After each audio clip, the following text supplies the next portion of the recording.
In this lecture, we will talk about how you should use icons in web design. Icons can be a very important part of a web designer's work. Icons improve the aesthetic of our websites and can provide a better user experience if well used. It is actually pretty incredible how much power icons have in determining the look and feel of an entire website. But icons can also cause user confusion when poorly used. This is why there are some very simple basic guidelines you should follow. First, you can use icons to show features of your website or a product that you're selling, or steps that a user should follow to achieve some goal. This is a powerful, modern, and beautiful way of showing what your site has to offer. Icons actually help the user to quickly browse through a page and get an idea what the website is all about.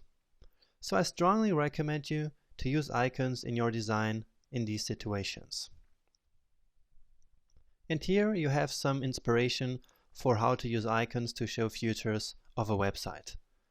The possibilities are endless, as you can see from all these examples. Or instead of showing features, you can use icons for actions and links.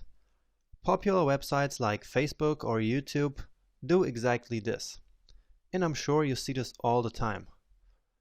In the case you use icons for doing this, there are two rules to follow. First, your icons should be instantaneously recognizable and remove open interpretation. And second, label your icons if you have enough space to do so, because otherwise you may confuse your users. And whatever you do with icons, they should not take a center stage in your design. Instead, they should play a supporting role. For example, take this beautiful website. I know it's very small and you can't read the text actually, but what matters here is that it's not covered with icons everywhere. There are just these three icons that have like a supporting rule, in this case to list the features of the product. Now, there are two types of icon formats: icons in form of images and icon fonts.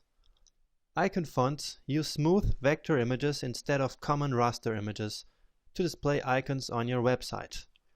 I strongly recommend you to use icon fonts for web design whenever possible.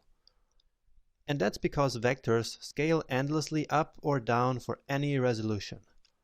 This is especially important for today's high-resolution displays found in most smartphones and some computers such as the Retina Max. And don't worry, you don't have to design any icons by yourself, of course. As with images, there are tons of online resources where you can get free icon sets. And as before, I share some of them in the course ebook with you.